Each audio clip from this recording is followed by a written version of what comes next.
ایمان کی کمزوری ہے، ایمان کی کمزوری ہے۔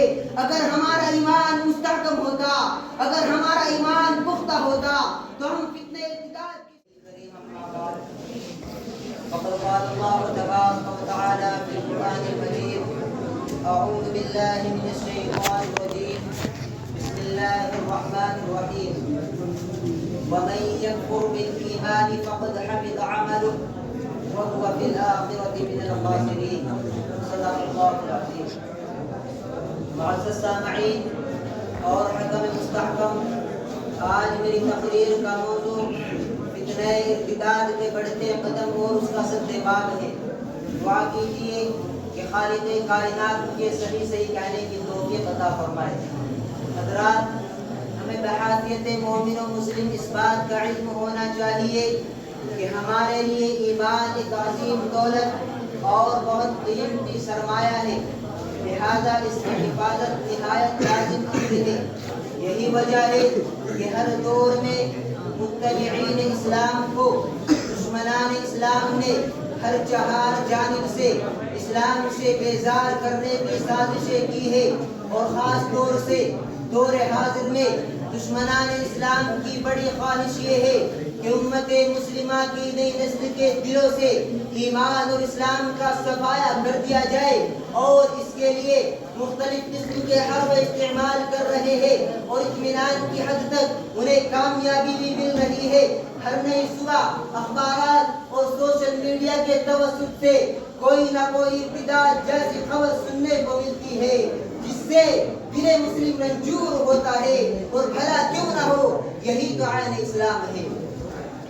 مگر آج مسلمانوں کے موجودہ حالات پر نظر ڈالنے والا ہر شخص اس بات سے بخوبی واقف ہے کہ آج ان کے دلوں سے ایمان ختم ہوتا جا رہا ہے۔ چند دنیاوی فائدوں کی خاطر اپنے ایمان کا سودا کر بیٹھتے ہیں، کوئی شہرت کی خاطر، کوئی سیاست کی خاطر، اور کوئی سیکولرزم کو دلیل بنا کر اپنے ایمان و اسلام سے دور ہو رہا ہے۔ مسلمانوں، یاد رکھنا اور خوب یاد رکھنا کہ اگر آپ نے ایمان کے مقابلے میں پوری دنیاوی دولت لٹا دی، ایمان اور اسلام پر کسی طرح کی کوئی آنچ نہ آنے دی، تو یقیناً ہم کامیاب ہیں۔ لیکن اگر ہم نے اس کے برعکس اپنے ایمان کا سودا کر کے قارون کے خزانے کے برابر بھی دولتوں کا انبار جمع کر دیا، تو یاد رکھنا کل قیامت کے دن خسارہ اٹھانے والوں میں سے ہوں گے، کیونکہ اللہ رب العالمین کا فرمان ہے وَأَمَّا مَن طَغَىٰ وَآثَرَ الْحَيَاةَ الدُّنْيَا فَإِنَّ الْجَحِيمَ هِيَ الْمَأْوَىٰ۔ سامعین باتیں کی، فتنہ ارتداد کا سیلاب کتنا تباہ خیز ہے۔ یقیناً یہ بیان سے باہر ہے کہ مرتد ہونے والا شخص اپنے والدین، اپنے خاندان، اپنے بھائی بہن، اپنے اعزاء و اقارب کے رشتے کو پل بھر میں بھلا کر دامن اسلام سے رشتہ توڑ کر کے دامن کفر میں داخل ہو جاتا ہے، اور اسے پرواہ تک نہیں ہوتی ہے کہ اس نے جس دین کو قبول کیا ہے، اس نے جس دین کو ایکسپٹ کیا ہے، وہ اللہ رب العزت کے یہاں قابل قبول نہیں ہے، کیونکہ اللہ رب العالمین کا فرمان ہے وَمَن يَبْتَغِ غَيْرَ الْإِسْلَامَ دِينًا فَلَن يُقْبَلَ مِنْهُ وَهُوَ فِي الْآخِرَةِ مِنَ الْخَاسِرِينَ۔ مگر آج مسلم دوشیزائے غیر قوم کے محبت میں پھنس کر اپنے ایمان اور اسلام سے دور ہو رہی ہے۔ ان تمام واقعات کو سن کر آنکھیں اشکبار ہو جاتی ہے اور پورا وجود تھر کانپنے لگتا ہے۔ ملت اسلامیہ کے غیور نوجوانوں، مسلم دوشیزاؤں سے فتنہ ارتداد میں مبتلا ہونے کی جہاں بہت ساری وجوہات ہے، ان تمام وجوہات میں سے ایک سب سے بڑی وجہ ایمان کی کمزوری ہے، ایمان کی کمزوری ہے۔ اگر ہمارا ایمان مستحکم ہوتا، اگر ہمارا ایمان پختہ ہوتا تو ہم فتنہ ارتداد کے شکار نہ ہوتے۔ اگر ہمارا ایمان پختہ ہوتا، اگر ہمارا ایمان مضبوط ہوتا تو ہم ارتداد کے جال میں نہ پھنستے۔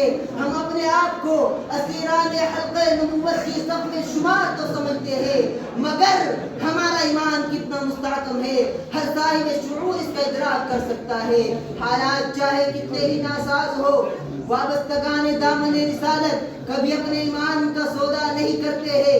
ارے ایمان کیا چیز ہے, ایمان کی اہمیت کیا ہے؟ ایمان کی اہمیت کا اندازہ ام سلیم رضی اللہ عنہا کے اس واقعے سے بھی لگایا جا سکتا ہے کہ جب دولت مند شخص ابو طلحہ نے پیغام نکاح بھیجا تو ام سلیم رضی اللہ تعالی عنہا نے یہ کہہ کر کے انکار کر دیا کہ ابو طلحہ آپ جیسے شخص کو رد تو نہیں کیا جا سکتا, لیکن بات یہ ہے کہ میں مسلمان ہوں اور تم کافر ہو, لہذا میں آپ سے نکاح نہیں کر سکتا. مگر آج کالجوں اور یونیورسٹیوں میں مخلوط تعلیم ہوتی ہے, چوری چپکے دوستیاں ہوتی ہے اور ہم عدم سازگار موقع کی تلاش میں مصروف رہتے ہیں. نوبت یہاں تک پہنچ جاتی ہے کہ اپنے دین حنیف سے راہ فرار اختیار کر لیتے ہیں. مسلمانوں, اصل چیز تو یہ تھی کہ ہم اسلامی تعلیمات سے وابستہ ہوتے, اپنے بچوں کو دینی تعلیمات سے روشناس کرایا جاتا. جو اسلامی تعلیمات سے مغایرت بڑھتی جا رہی ہے, حالات بد سے بدتر ہوتے جا رہے ہیں. اسلامی تعلیمات تو یہ تھی کہ اللہ تبارک و تعالیٰ نے اپنے نبی علیہ السلام کو مخاطب کر کے فرمایا وَقُلْ لِلْمُؤْمِنِينَ يَغُضُّوا مِنْ أَبْصَارِهِمْ وَيَحْفَظُوا فُرُوجَهُمْ, اور بعینہ یہی حکم مومنہ عورتوں کے لیے بھی ہے. وَقُلْ لِلْمُؤْمِنَاتِ يَغْضُضْنَ مِنْ أَبْصَارِهِنَّ وَيَحْفَظْنَ فُرُوجَهُنَّ. دوستو دعا کیجئے اللہ تبارک و تعالی مجھے بھی اور آپ کو بھی فتنہ ارتداد سے محفوظ فرمائے. آمین. وآخر دعوانا الحمدللہ.